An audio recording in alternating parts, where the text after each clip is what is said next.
Καλησπέρα. Buenas tardes.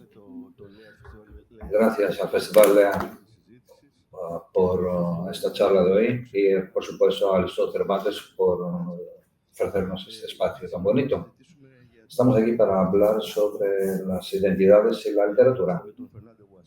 Estamos aquí con Fernando Iwasaki, Eva Baldassarre y Theodoros Grigoriadis para seguir una conversación que esa conversación siempre estamos hablando de esto porque es un tema bastante importante, que es un tema que nunca se puede, que es la identidad, las identidades y la literatura, sobre todo en una época en la que por una parte hay gente que ven identidades, por ejemplo, la identidad nacional por un filtro bastante cerrado y rígido en el tiempo, y por otra parte hay gente que ven las identidades por un filtro más abierto, más fluido.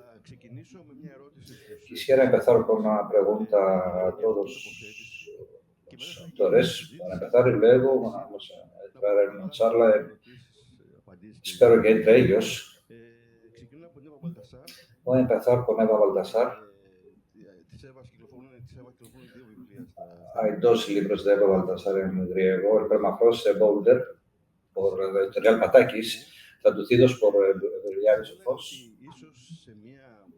Yo diría que, viendo la literatura de manera un poco rápida, alguien podría decir que usted está en una literatura de identidad, sobre todo por la sexualidad de sus personajes. Tengo la impresión de que en sus libros usted busca algo más ecuménico, más largo, algo que sobrepasa las identidades y por esta manera anula, por ejemplo, digamos, la forma de esta literatura de identidad, esta visión más ecuménica, más global. Usted ha dicho que a usted no le gustan las etiquetas, que no se siente atraída por el término de literatura LGBT, y no le gusta el esencialismo. Yo diría que su visión crítica tiene muchos niveles sobre el capitalismo, sobre la crisis económica. ¿Podría comentar sobre esto? Sí, bueno, muchas gracias. A ver, yo empecé a escribir escribiendo poesía, digamos, ¿no?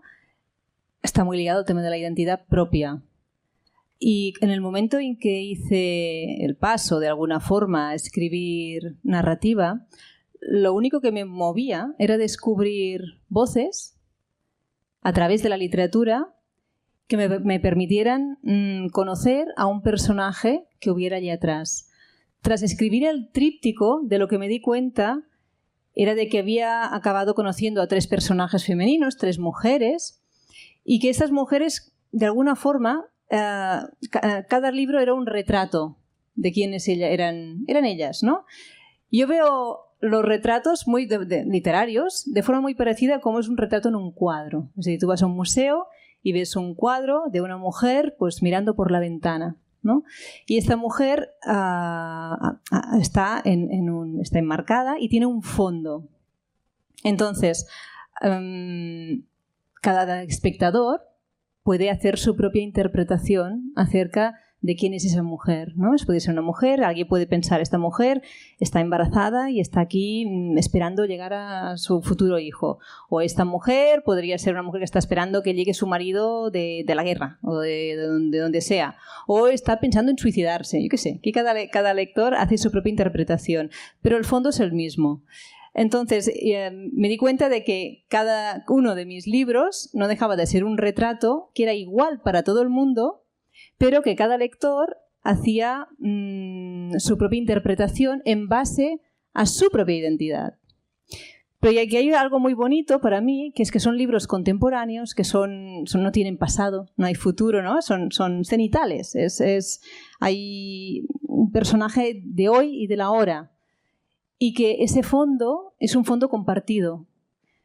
Pienso, por ejemplo, en el libro de Permafrost, quizás, o de Mamut, que aún no está traducido al griego, ¿no? Que son personajes que yo sitúo en la ciudad de Barcelona.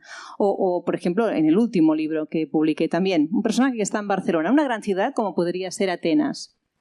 Entonces, tú sales a la calle y lo que te encuentras es lo que está mostrado en estos libros.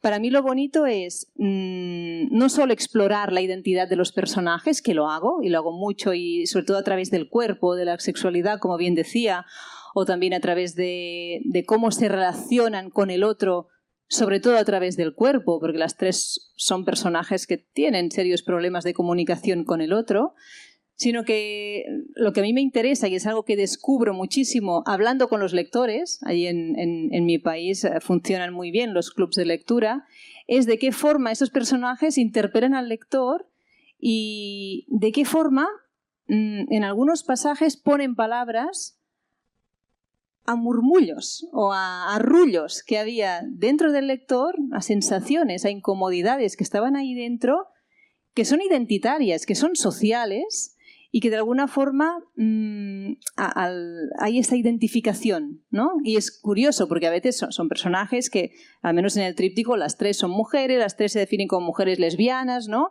Pero tengo lectores hombres que se identifican muchísimo, precisamente porque son mujeres que, el tema de los libros no es que sean lesbianas ni que sean mujeres, sino que sean personajes que viven con mucha incomodidad, ¿no? Eso es lo que me gusta explorar de forma totalmente inconsciente, porque yo al narrar la historia estoy tan centrada en el personaje que ni me doy cuenta de que estoy explorando. Es al terminar de escribir la novela que hay que construir un discurso que se llena de etiquetas inevitablemente, porque hay que hablar de las novelas, cuando me doy cuenta de que eso está ahí, y eso es un interés mío.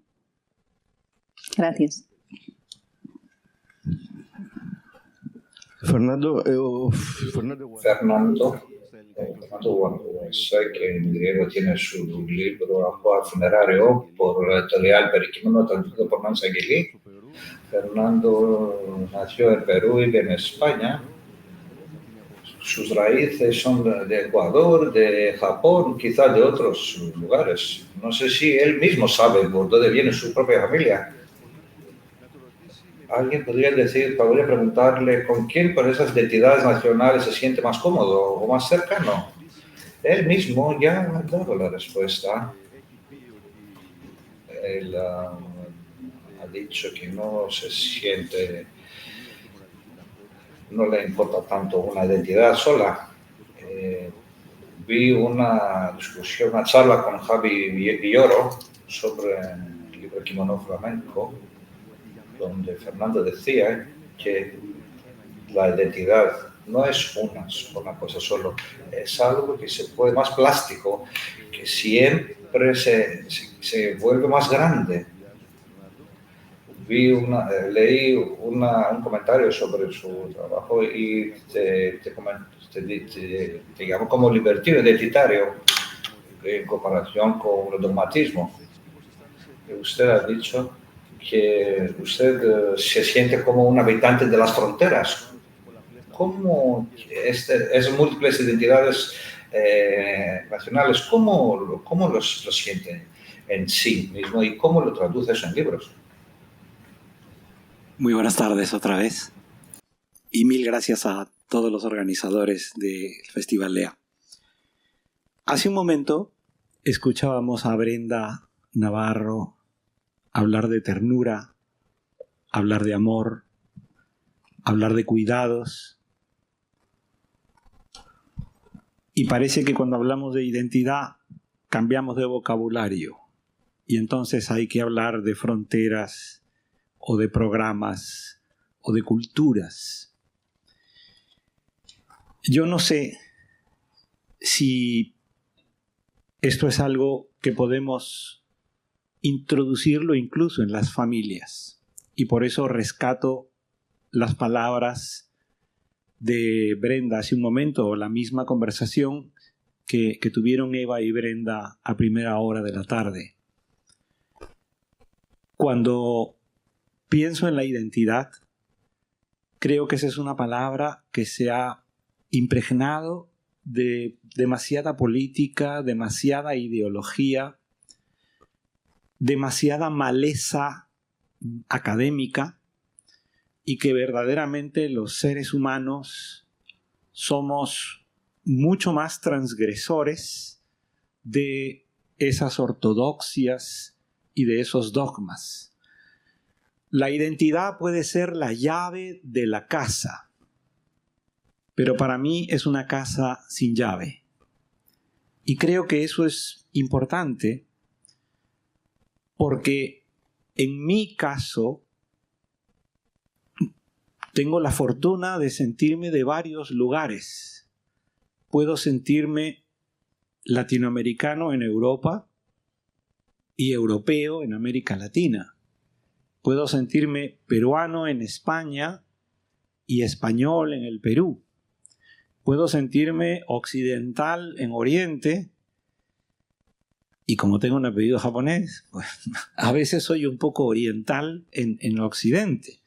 Entonces creo que eso es para mí una fortuna. Me siento afortunado por tener todas estas vocaciones. Prefiero la palabra vocación a identidad. Pero me parece tan respetable como cuando una persona siente que solo tiene una identidad y muy grande. Y creo que ambas pueden convivir.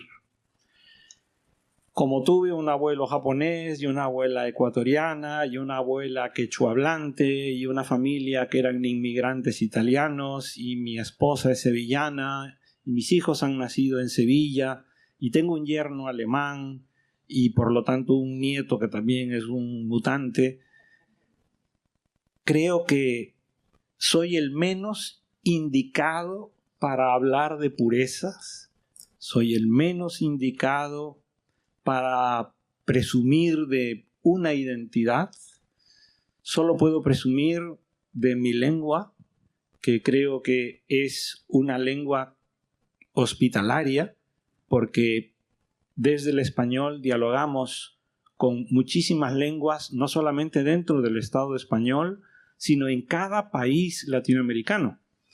Porque las lenguas de Bolivia, las lenguas del Perú, las lenguas de Colombia o México son docenas de lenguas. Y sin embargo, nosotros somos capaces, desde la lengua española, de poder mantener diálogos abiertos con todas ellas. En el Quijote, en la segunda parte del Quijote, Sancho y Don Quijote fueron secuestrados por unos bandoleros catalanes, Roqué Guinart. Y cuando estaban en el campamento de los bandoleros hablaban, decía Cervantes, en su lengua gascona catalana, y Don Quijote y Sancho le respondían en español y conversaban sin ningún problema. Y si esto ocurría en el siglo XVI, me parece una cosa absurda que hoy, en el siglo XXI, pensemos que las lenguas nos dividen. En este momento, en la frontera de Portugal y Extremadura, de Portugal y España, en Extremadura, tiene que haber muchos jóvenes enamorándose. Uno o una en portugués y otro en español. Y lo consiguen. De la misma manera que mi abuelo japonés se enamoró de una quechua hablante, y aquí estamos. Entonces, creo que moverse entre las fronteras, costas, es maravilloso y siento que para mí la identidad es una casa sin llave. Περνάμε στο Θόδωρο Γρηγοριάδη. Pasamos a Theodoros Grigoriadis. Theodoros ha escrito 19 libros. Ha recibido el premio estatal de novela y los libros suyos han sido traducidos a otros idiomas. Todo Theodoros siempre escribía una literatura queer en una época cuando nadie utilizaba este término queer, cuando se inició el debate sobre la literatura queer y sus libros se entraron en el epicentro de ese debate. Esta visión queer, sin embargo, no es una literatura de identidad, es una literatura más abierta, una visión más abierta sobre las varias identidades, porque en sus libros otros hablan de las identidades nacionales, identidades sexuales, todas formas de identidades, con una visión muy abierta. ¿Quería comentar sobre esto? Buenas tardes. Gracias por invitarme. Es un honor y un placer. La verdad es que lo que Kostas Athanasiou dice, las etiquetas vienen después. Las inquietudes para cómo hablar de un tema, él siente. Desde mi primer libro, describía una minoría, un pueblo pequeño en las fronteras norte de Grecia. Yo nací en el norte de Grecia, donde había mucho diferente, y poco a poco incorporé estas diferencias de identidad en mis libros. Y un libro mío en mediados de 2010 hablábamos de la época después de la dictadura griega, en 1974, después después de la caída de la dictadura, vimos a una persona que descubrió a alguien que se vestía de mujer, algo nuevo para él.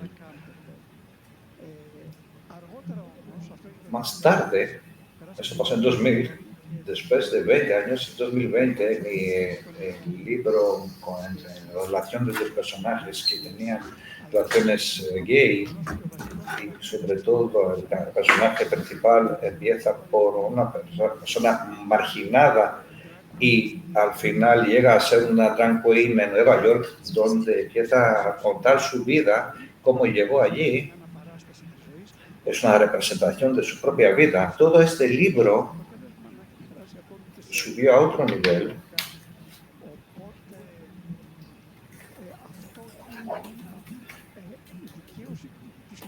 Es una reivindicación de la literatura.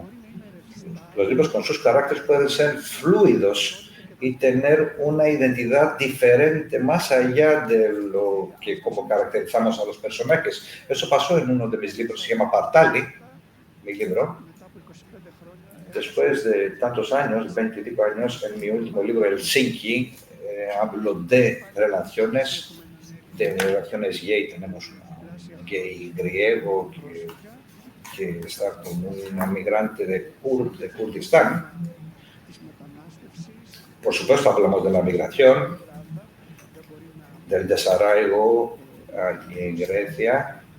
Una persona no tiene papeles, presenta sus papeles, y él llega al final a Helsinki y se casa. Y luego tenemos otro tema allí que tiene que ver con las nuevas formas de familia. Los griegos quieren vivir con ellos en una familia diferente, en una forma de vivir. Helsinki es un libro muy reciente. Mi libro no es un libro queer, es un libro que habla de los problemas contemporáneos. Todos estos a mí me preocupaban sobre todo con mi contacto con la sociedad. Yo no hablo de cosas de las que no sé nada.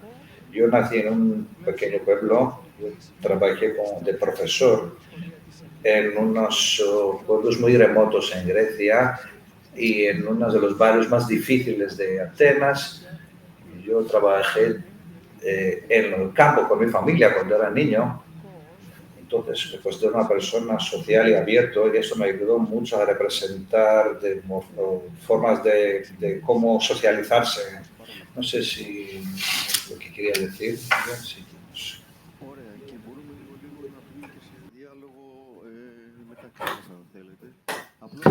Muy bien, y ahora podemos, si quieren, pasar también a un diálogo entre nosotros. Pero, Eva, tú vienes de una región en la que hay un sentimiento nacional muy fuerte en Cataluña. ¿Tú has sentido la necesidad de defender esta identidad nacional cuando te encuentras fuera de España? No, nunca. Yo soy un testigo, un testimonio. Yo nací en Barcelona, he vivido la mayor parte de mi vida dentro de Cataluña y escribo en catalán porque es mi lengua materna y ojalá supiera muchas más lenguas para poder escribir en muchas más lenguas.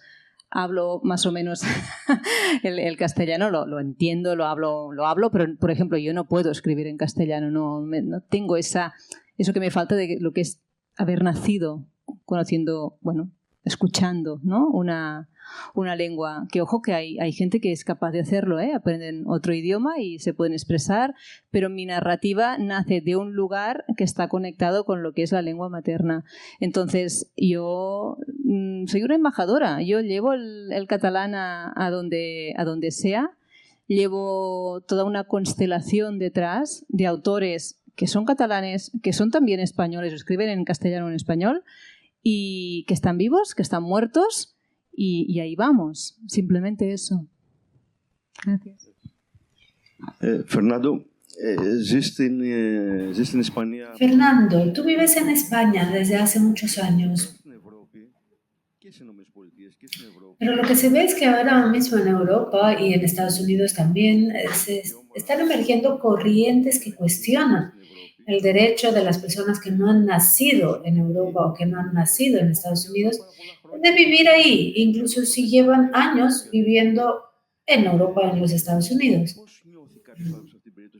¿Cómo se siente alguien en esta situación y cómo puede la literatura formar parte de esta conversación cuando observamos las políticas de Trump en Estados Unidos, pero también de muchas otras políticas en Europa que nos llevan muchos años para atrás? ¿Cómo puede la literatura dialogar con todo esto? Bueno, como todo el mundo sabe, el abuelo de Trump tampoco nació en los Estados Unidos, era un señor alemán, como el padre del presidente Kennedy y como muchos ciudadanos que inmigraron a los Estados Unidos a comienzos del siglo XX. Los Estados Unidos es un país que se construye gracias a la migración. Es perfectamente posible saber qué rascacielos lo construyó una cuadrilla de polacos, qué rascacielos lo construyó una cuadrilla de italianos. La expresión OK les pertenece a ustedes, a los griegos. Es un acrónimo que los estibadores griegos utilizaban en los libros de la descarga de los puertos y es una de las contribuciones del mundo griego a la lengua inglesa. Es decir, a mí me parece que quien tiene el problema son los estadounidenses y me concierne mucho más lo que pasa en Europa por muchas razones. Creo que Europa es la parte del mundo que ha construido el tipo de sociedad en la cual podemos hoy estar conversando acerca de los problemas que nos pueden afectar como ciudadanos, pero también como individuos. Podemos hablar de derechos, pero podemos hablar de ternura, como hace un momento. Podemos hablar de identidades y de lenguas y de literatura. Hay otros lugares del planeta donde este tipo de diálogo no sería posible. Y esto es algo que ha construido Europa, es uno de los grandes aportes de Europa a la humanidad. Es algo que además nace aquí donde estoy hablando en este momento. Y Borges, en un ensayo titulado El idioma de los argentinos, hablaba de cómo él, como argentino, como hispanoamericano, sentía que tenía todo el derecho a hacer uso de la cultura occidental como cualquiera que hubiera nacido en Europa. Y esto es algo que luego, pues García Márquez, Cortázar, Vargas Llosa, Octavio Paz y muchísimos escritores y escritoras han podido desarrollar. Clarice Lispector, escritora que todos reconocemos como brasileña, pero es que era de origen ucraniano. No tengo que decir qué está pasando en Ucrania en este momento. Juan Gelman, premio Cervantes, argentino, también era de origen ucraniano. Alejandra Pizarnik, poeta argentina, también de origen ucraniano. Hace un momento hablé de la lengua española como una lengua hospitalaria. Probablemente las lenguas no sean las hospitalarias, sino el tipo de sociedad que seamos capaces de construir desde nuestras lenguas.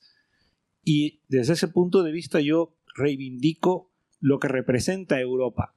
Es verdad que para mí también las políticas del señor Trump suponen una amenaza, pero creo que Europa es una zona de seguridad. Aunque avancen grupos extremistas y radicales, creo que también Europa tiene el antídoto contra todo eso. Y Europa ha sido capaz de irradiar hacia el resto del mundo la semilla de su cultura. Y por lo tanto, si en México, en Argentina, en Colombia, en Chile y en tantos países hispanoamericanos estamos atentos a lo que ocurre en Europa, es porque sigue siendo Europa para nosotros, o por lo menos hablo en nombre de mi propia formación y mis propias certezas, Europa sigue siendo la inspiración. A mí me parece que es posible que en América Latina haya muchas personas que sigan contemplando los Estados Unidos como el tipo de sociedad perfecta a la que les gustaría llegar. Pero yo, que he nacido en un país donde la sanidad pública deja mucho que desear, donde la educación pública no llega a todo el mundo, donde las pensiones prácticamente no existen, a mí me encantaría que lo que ha construido Europa se extienda por los países hispanoamericanos. Yo estoy hablando de una Europa que es diversa.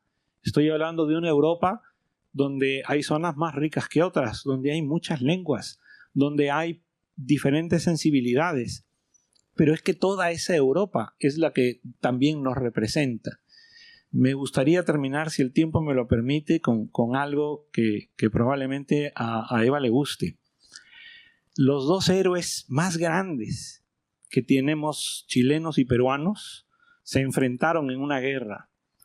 Los dos eran marinos. El peruano en un combate termina hundiendo el navío del chileno y el chileno muere ahogado. Y lo que hizo el marino peruano fue buscar a la familia chilena de su enemigo derrotado, enviarle una carta a la viuda con las pertenencias de su marido. El marino chileno se llamaba Arturo Prat, el marino peruano se llamaba Miguel Grau. Así lo recordamos nosotros. Probablemente en su casa sería Miguel. Probablemente en su casa chilena Arturo sería Artur. Dos catalanes del Nuevo Mundo combatiendo bajo dos señeras distintas, pero cada uno sabía cuál era su responsabilidad con el derrotado. Si yo no viviera en España, no habría comprendido a través de ese combate de un chileno y un peruano, uno de Santa Coloma de Gramenet y el otro de, si no recuerdo mal, de este sitio, Sitges, lo que es el zen catalán, lo que es el respeto de las familias. Eso se irradió también hacia nuestros países, de la misma manera que el primer europeo que pisó una ciudad del Imperio Incaico no fue un conquistador español, sino fue el griego Pedro de Candía.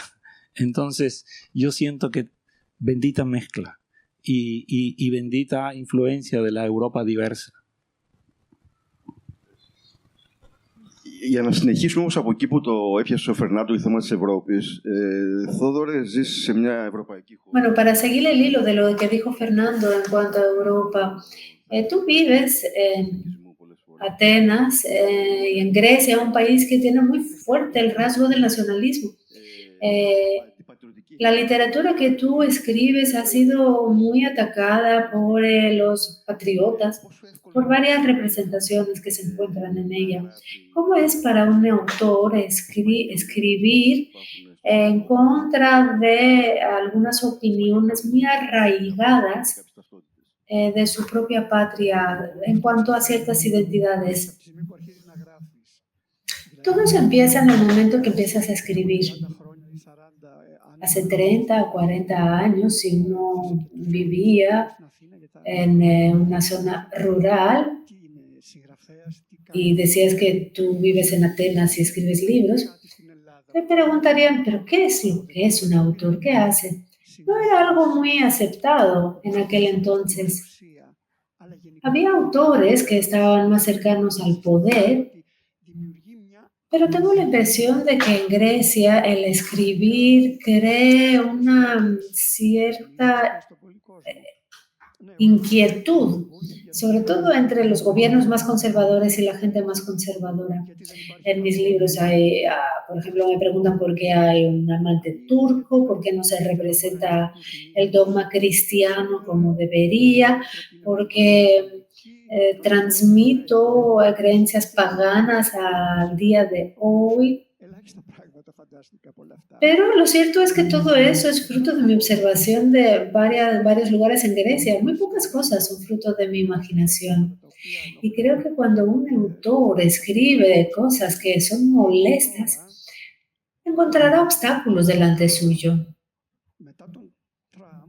Incluso ahora, después del auge de Trump, hay muchos imitadores en Europa y gran parte de nuestro mundo conservador está, por ejemplo, si vemos los comentarios que se hacen en las redes sociales para el Pride, que se va a hacer en unos días, no se pueden imaginar los comentarios y los insultos que escriben. Así que un autor que habla de temas de homosexual, queer, que escriben contra los dogmas, las ideas, el nacionalismo, siempre encontrará obstáculos delante suyo. Pero por otro lado, esta es una manera de resistir. Hay editores y hay público lector y esto nos permite escribir todo esto. Hay además una comunicación constante. Y yo creo que a partir de ahora las cosas se volverán más difíciles. Hay un giro hacia el conservadurismo tremendo. Puede que en Grecia haya habido una promoción, por ejemplo, en cuanto al matrimonio de parejas homosexuales y otras cosas, pero detrás de las puertas cerradas, el pueblo griego sigue siendo profundamente conservador. Y esto es algo que yo experimento, es algo que me llega y espero que no nos vaya a llevar a algo que dificulte más la supervivencia de los autores. Hay países como países balcanes que están ahora mismo en una situación muy difícil, hay países que son casi dictadores.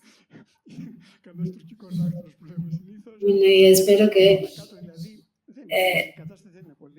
no vaya a haber alguna intromisión en lo que estoy diciendo ahora.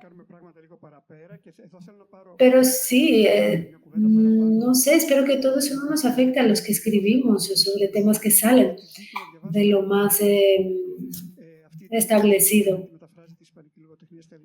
Ahora, he de decir sobre los autores que admiro mucho las obras de los autores que están aquí presentes, como los libros de Baltasar. Fue para mí un verdadero shock, porque yo escribo mucho con ambigüedades, porque así es como se debía hacer en aquel entonces, y me encantó cómo eres directa. Y también lo que escribes en La familia, en el segundo libro, también me tocó mucho. También el libro de Fernando tiene unas historias increíbles que se vinculan, que vinculan la tradición latinoamericana con fantasmas, cosas que me ponen los pelos de punta, pero además dan una sensación bellísima de la literatura. A mí también el imaginario me ha ha formado parte de mi pensamiento, porque también forma parte de una descolonización y da la posibilidad de expresar algo que se encuentra escondido, subyace las sociedades. Y bueno, puede que yo no hable español, pero nací en un ambiente español porque mi padre tocaba la guitarra, también tocaba en bodas y en otras fiestas populares con un violinista y un acordeonista. En la década de los 50 y los 60. Y además aquí tengo el libro, El canto del padre, que lo escribí en su memoria. Y aunque mi padre no era refugiado realmente, le encantaron mucho los guitarristas españoles. Él tomaba pequeños discos y era el primero que tocó canciones españoles y tocaba muy bien, pero por supuesto las palabras las decía simplemente a oídas, lo que escuchaba lo repetía, pero por ejemplo, todos los discos de todo tipo de tríos estaban en mi casa, tríos los paraguayos, etcétera, y la sensación del habla española siempre me causa una ternura. Ahora, ¿por qué no aprendí a hablar español? Eso ya es otra historia. Bueno, creo que tenemos tiempo para una pregunta del público.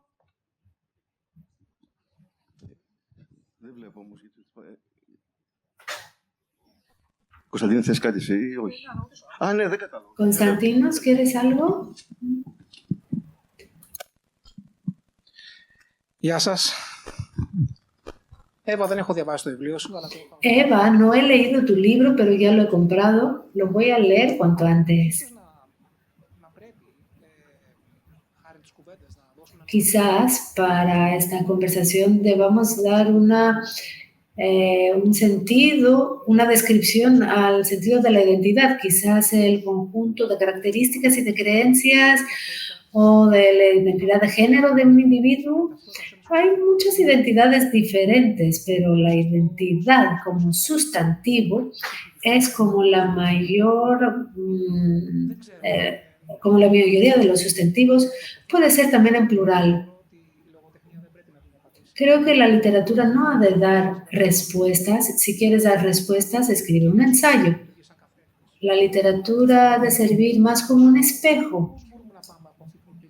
Sin embargo, ¿cómo podemos pasar de esta pluralidad a la singularidad de la identidad? ¿Será que la pluralidad de identidades fragmentan, crean algo mórbido y separan?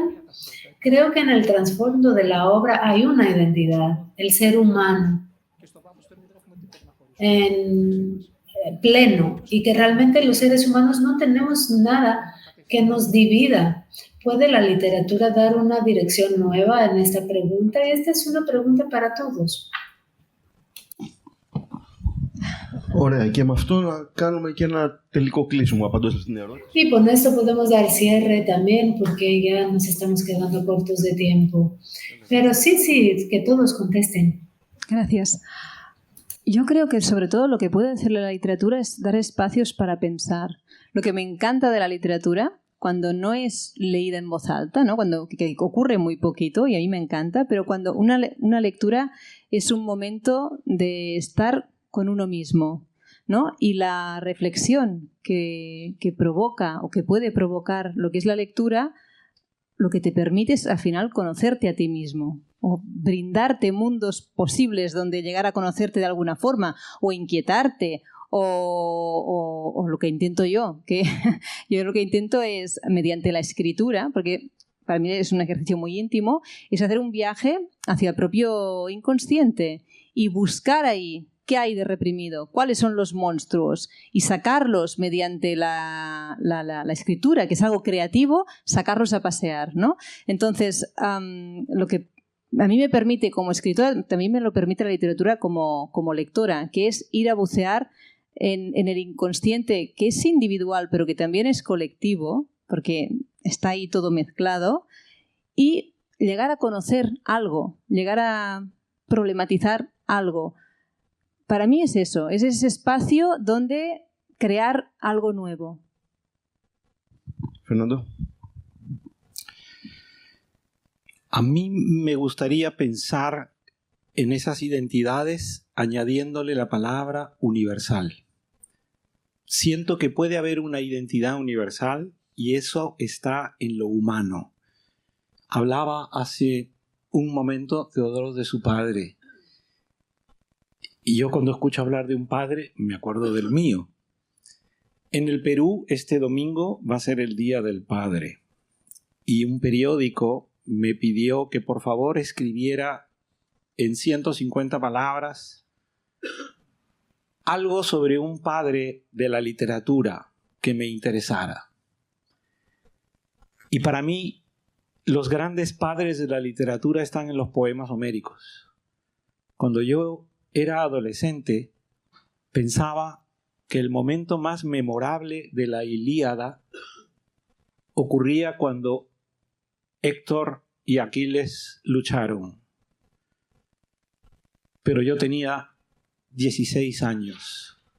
Ahora que tengo 64 y unos hijos jóvenes y fuertes, el momento más memorable de la Ilíada fue cuando Príamo entró en la tienda de Aquiles para pedirle por favor que le devuelva el cadáver de su hijo. Y para conmover a Aquiles le recordó a su padre Peleo y los dos se abrazaron llorando desconsolados. Eso, Constantinos, es universal. Ojalá todos podamos siempre tocar esa canción y ser capaces de, por encima de las identidades que más nos toquen en lo personal, ser capaces de tocar una melodía que sea universal. Πολύ ωραία ερώτηση. Ναι, όντως ο άνθρωπος παραμένει ίδιος. Me gustó mucho esta pregunta.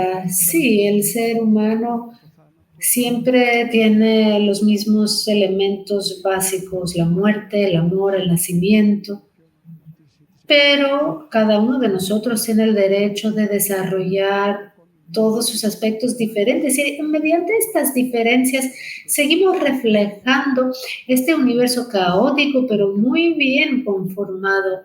Así que, ¿por qué no disfrutar cada vez de algo nuevo siempre y cuando se encuentre dentro de los límites de la aceptación y el respeto? Bueno, agradecer sobre todo primero a los intérpretes también les agradecen y muchas gracias a Eva, a Fernando, a Teodoro y a todos ustedes por haber estado con nosotros hoy.